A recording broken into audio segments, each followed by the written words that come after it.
بسم الله الرحمن الرحيم رب اشرح لي صدري ويسر لي امري واحلل عقدة من لساني يفقهوا قولي اللهم صل على فاطمة وابيها وبعلها وبنيها وسر المستودع فيها بعدد ما احد به علمك. السلام عليكم ورحمة الله وبركاته. بسم الله الرحمن الرحيم. والعصر ان الانسان لفی خسر الذین آمنوا وعملوا الصالحات وتواصوا بالحق وتواصوا بالصبر. الحمدللہ ہماری بحث بہت زیادہ آ گئی تھی اور ہم نے اچھے سے زندگی کے بارے میں بتایا کہ زندگی کیا ہوتی ہے اور کس طرح سے ہمیں اس کو سیو کرنا ہے، اور پھر خسران کے بارے میں آئے تھے. تھوڑا سا ہم خسران کی طرف آتی ہوں، پھر ہم آتے ہیں عمل صالح کی طرف، اور پھر انشاءاللہ نیکسٹ ٹائم اس سورہ کو ختم کر دیں گے. بہت ہی خوبصورت خداوند عالم نے قرآن میں بتایا. رسول خدا صلی اللہ علیہ وآلہ وسلم کو اللہ کہتا ہے کہ اے میرے حبیب تمہیں بتاؤں هل ننبئکم بالاخسرین اعمالا، میں تمہیں بتاؤں کہ سب سے بدترین جو خسارے میں ہیں، جو خسارے والے عمل ہوتے ہیں وہ کون سے ہوتے ہیں. کیونکہ ہم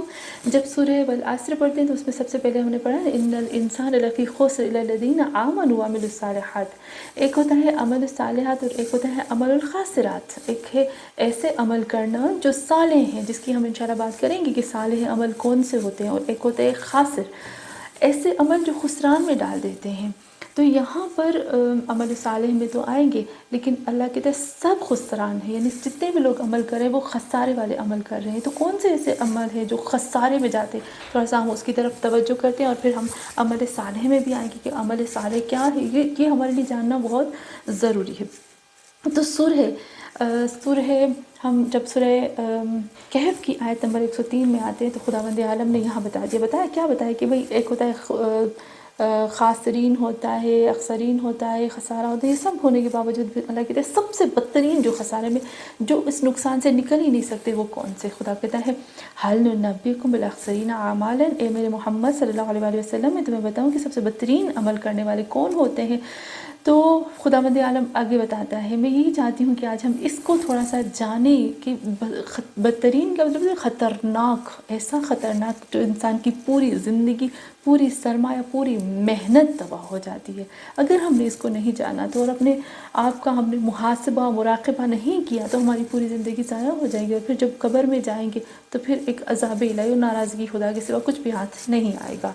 تو یہاں پر پھر خدا بتاتا ہے وہ کون ہے جو سب سے زیادہ اخسرین ہے. الذین ضل سعیہم فی الحیات الدنیا، وہ لوگ جو ضل سعیہم فی الحیات الدنیا، وہ جو دنیا کی زندگی میں گم ہو جاتے ہیں، نابود ہو جاتے ہیں، دنیا کی زندگی کو تلاش کرتے کرتے کرتے. الذین ضل، وہ لوگ جو نابود ہو گئے، جو گمراہ ہو گئے. سعیہم، اپنی پوری طاقت لگا کر، پورے جنون کے ساتھ انہوں نے محنت کی.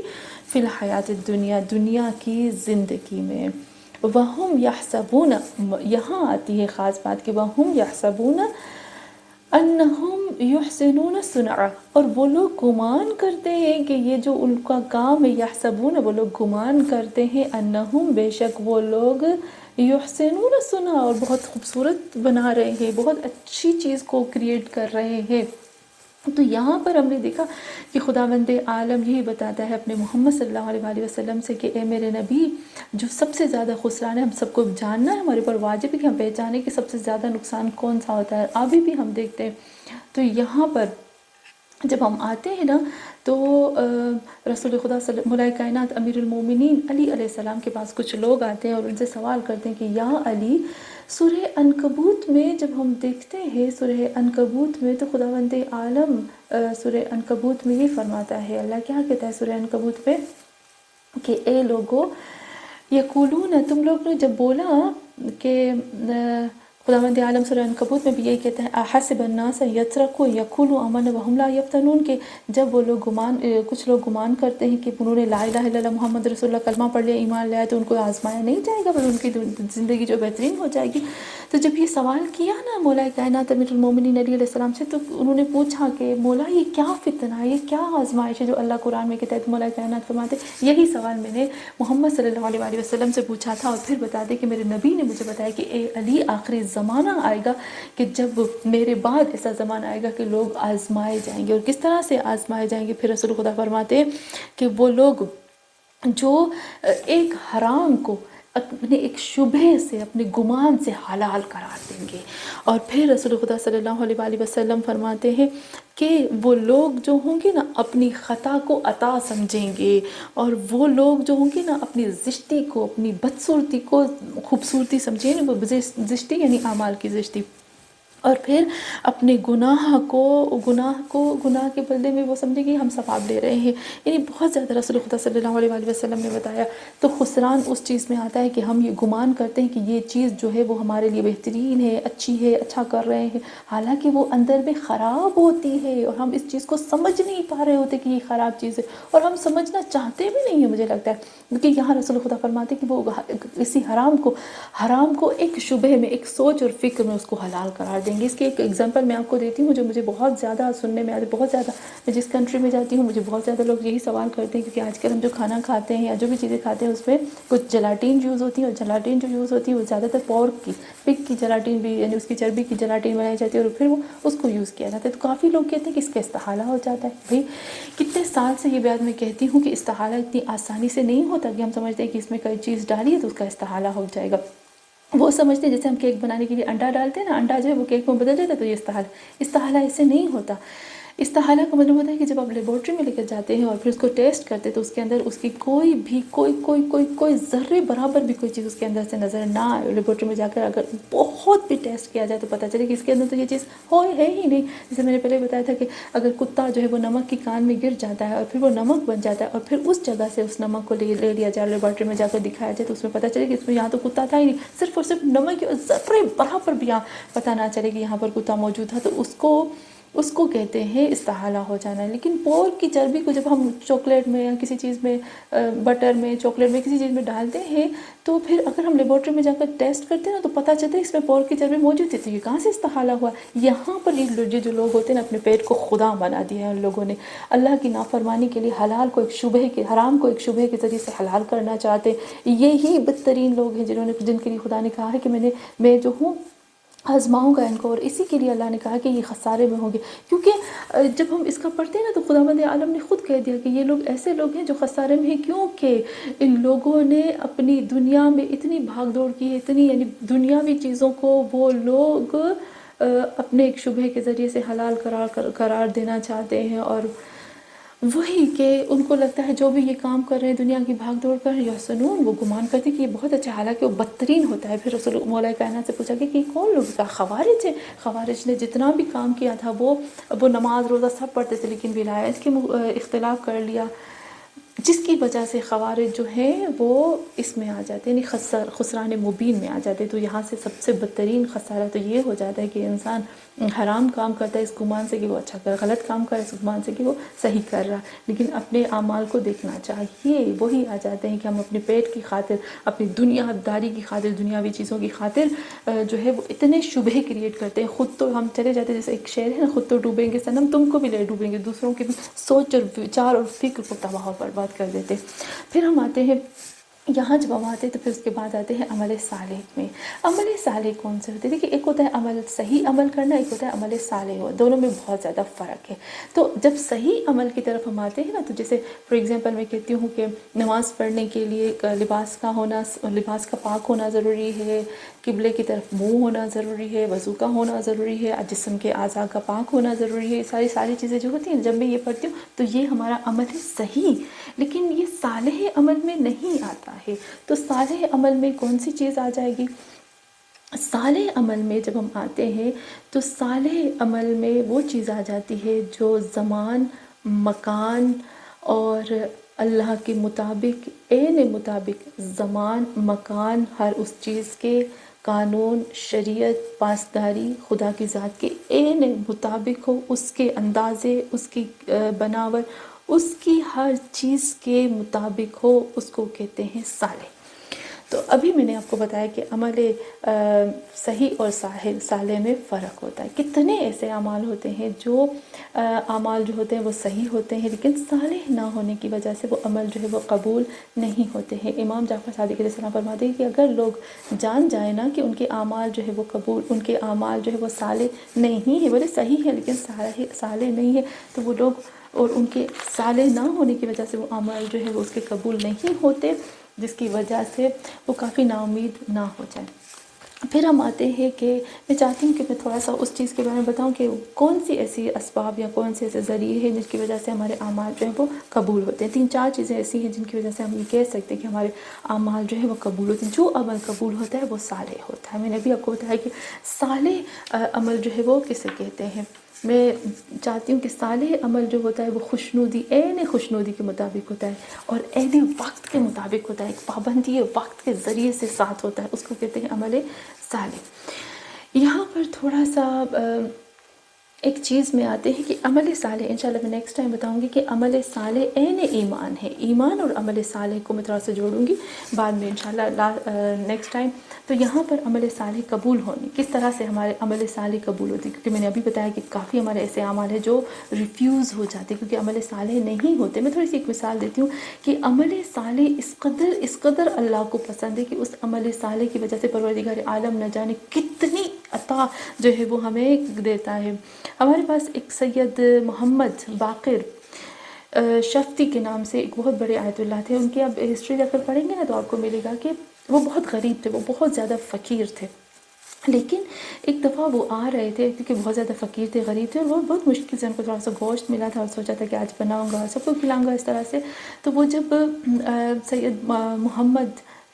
باقر شفتی جو تھے وہ اس گوشت کو لے کر آ رہے تھے تو انہوں نے دیکھا، راستے میں دیکھا کہ ایک کتا ہے جو کہ بہت بہت بہت بھوکا ہے، بہت بھوکا ہے، اور اس طرح سے بھوکا ہے کہ اس کے جسم کی جو ہڈیاں ہیں وہ بھی نظر آ رہی ہیں۔ اور پھر وہاں سے دیکھا کہ وہاں جو اس کی ماں ہے وہ بھی اس کے پاس، وہ اس کو پلانے کے لیے اس کے پاس دودھ نہیں، یعنی اس قدر وہ لوگ بھوکے تھے۔ تو سید محمد باقر شفتی نے کچھ نہیں سوچا، نہ معاملہ کیا کہ اللہ تیری خاطر ابھی دے رہا ہوں، اس کا صلہ ملے گا، اجر ملے گا۔ اس نے کچھ نہ سوچا، نہ سمجھا، نہ رکا، نہ فوراً وہ گوشت اس کتے کو دے دیا۔ اب جب سے ہی اس کتے کو اس نے گوشت دے دیا تو یہ ادا خداوند عالم کو اس قدر پسند آئی، اس کو کہتے ہیں عمل صالح، جس میں نہ سوچ، نہ وچار، نہ معاملہ، نہ لالچ، نہ ہوس، کچھ نہیں ہوتا۔ اس نے دیا، اور پھر کچھ ٹائم کے بعد جب آپ ان کی ہسٹری پڑھیں گے تو بتائیں گے کہ اس قدر ان کے پاس دولت ہے، اس قدر ان کے پاس شہرت ہے، اس قدر ان کے پاس علم آیا کہ ملتا ہے کہ وہ ہمیشہ ہر روز تقریباً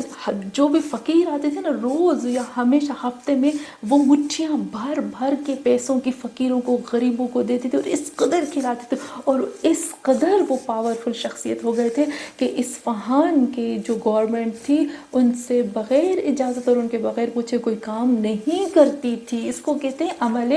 صالح جو انہوں نے کیا تھا۔ تو عمل صالح کے قبول ہونے کے لیے ضروری ہے کہ ہمیں کچھ چیزیں ایسی ہیں جو ہمیں عمل صالح کو قبول ہونے کے لیے ضروری ہے۔ تو ہم آتے ہیں حضرت ابراہیم کی طرف۔ حضرت ابراہیم ہم دیکھتے ہیں کہ خداوند عالم نے کتنی 26 پتہ نہیں 30 ایسی دعائیں جو حضرت ابراہیم علیہ السلام کے قرآن میں موجود ہے، اور حضرت ابراہیم کی سب سے بیسٹ دعا جو کہتے ہیں حضرت ابراہیم نے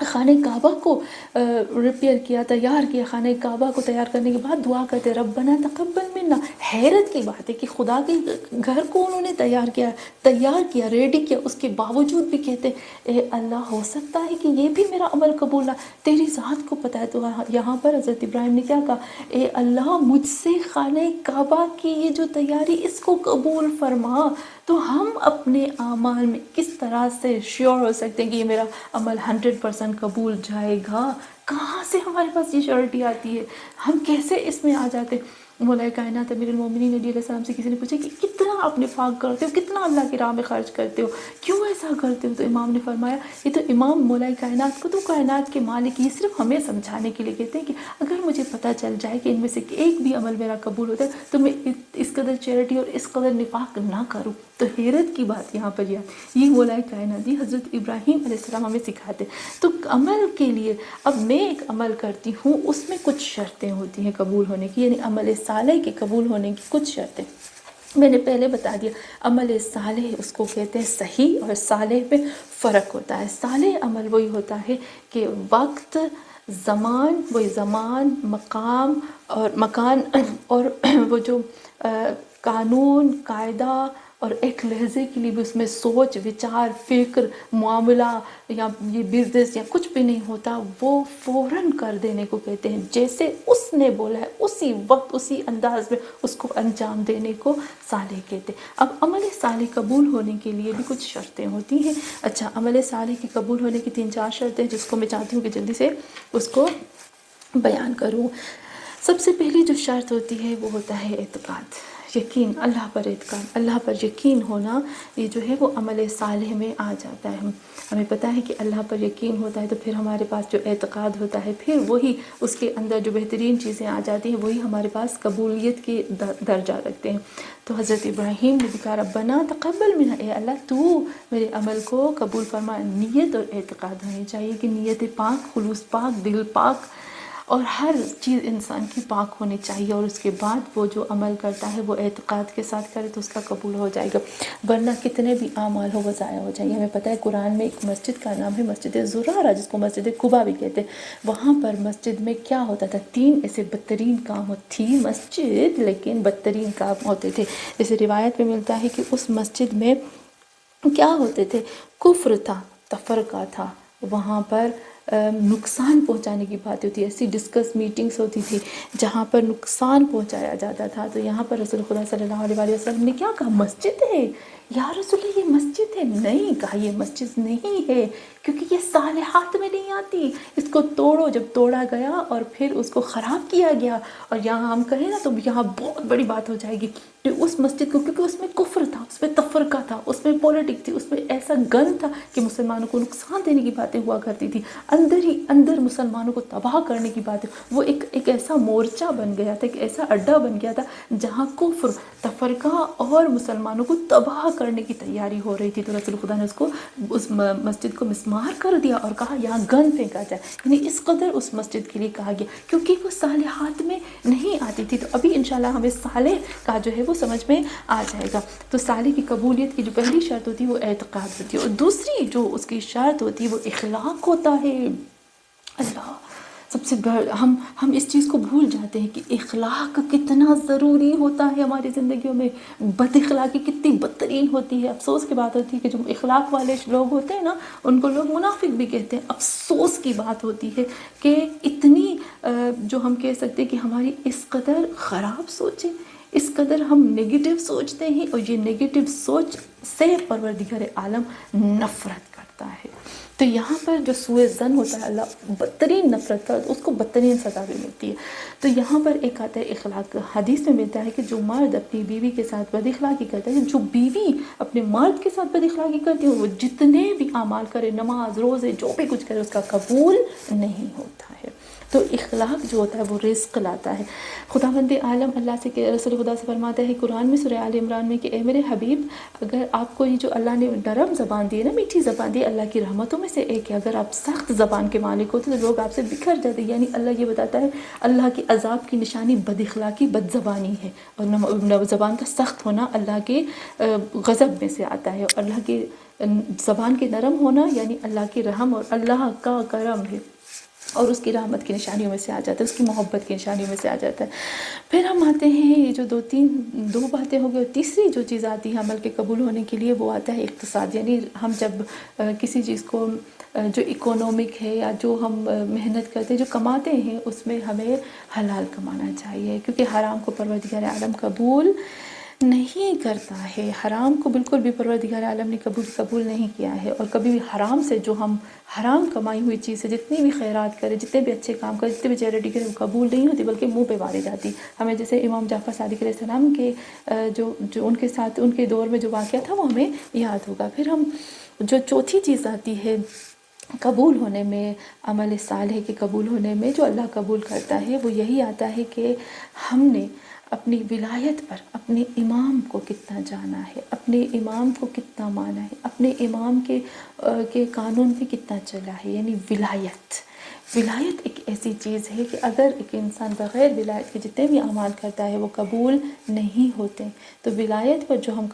عمل کرتے ہیں وہ قبول ہو جاتے ہیں۔ لیکن ایک چھوٹی سی چیز جو ہے وہ کہتی ہوئی جاؤں کہ اگر ایسا نہیں ہے کہ اگر کچھ شخص ہیں، کچھ لوگ ہیں جو اچھے اعمال کرتے ہیں اور انسانیت کی خدمت کرتے ہیں، تو اللہ ان کو اجر نہیں دیتا، کیونکہ عمل صالح میں نہیں آتا۔ نہیں، وہ عمل صحیح میں آ جاتا ہے، وہ صالح میں نہیں آئے گا۔ صالح میں تبھی آئے گا جب اللہ کی رضا و اعتقاد ہو، یعنی خدا اس کی ذات کے اندر موجود ہو، تو وہ عمل صالح ہو جاتا ہے۔ تو ہم نے ایک چیز جب ہم دیکھتے ہیں، حاتم طائی دیکھتے ہیں، یا ایسے لوگ ہوتے ہیں جو مسلمان نہیں ہوتے، جو کرسچن ہوتے ہیں، غیر مذہب کے ہوتے ہیں، وہ اللہ کی راہ میں، یعنی وہ لوگوں کی خدمت کرتے ہیں، اللہ کی مخلوقات کی خدمت کرتے ہیں۔ یا جیسے ابھی ہم نے کہا حاتم طائی وہ تو بت پرست تھا، لیکن ایک اور چیز جیسے ہم دیکھتے ہیں کہ وہی نان مسلم جو اللہ پر جو ایمان ہی نہیں رکھتے، وہ بھی لوگوں کی خدمت کرتے، تو ایسا نہیں ہے کہ اللہ ان کو اجر نہیں دیتا۔ میرا رب کسی کے اجر کو ضائع نہیں کرتا، ان کو خداوند عالم اجر دیتا ہے، بہترین اجر دیتا ہے، لیکن وہ اجر جس میں اللہ کی ذات اور اللہ کا عشق اور اللہ کی محبت ہوتی ہے، وہ اجر جو ذات الہی اپنے عشق میں آ کر دیتا ہے وہ نہیں ملتا۔ جیسے کوئی شخص آتا ہے رسول خدا کے پاس اور فرماتا ہے کہ یا رسول اللہ کہ رسول خدا کے پاس حاتم طائی کے بیٹے آتے ہیں اور کہتے ہیں یا رسول اللہ میرا بابا کہاں ہوگا؟ تو رسول خدا نے فرمایا کہ تمہارا باپ جو ہے وہ جہنم میں نہیں جائے گا، یعنی جہنم میں اللہ اس کو نہیں جائے گا، کیونکہ اس نے اتنے لوگوں کی خدمت کی ہے، وہ اتنی مخلوقات کی خدمت کرتا ہے، تو خداوند عالم جو اس کو نہیں جائے، یعنی اس کو اجر ملے گا، لیکن وہی کہ وہ اجر جو عمل صالح میں ملتا ہے وہ نہیں ملے گا۔ تو انشاءاللہ عمل صالح اور ایمان اور عمل صالح میں کتنا فرق ہے، کتنا ساتھ رہتے ہیں، اس کو انشاءاللہ نیکسٹ ٹائم بیان کروں گی۔ صلی اللہ علیہ محمد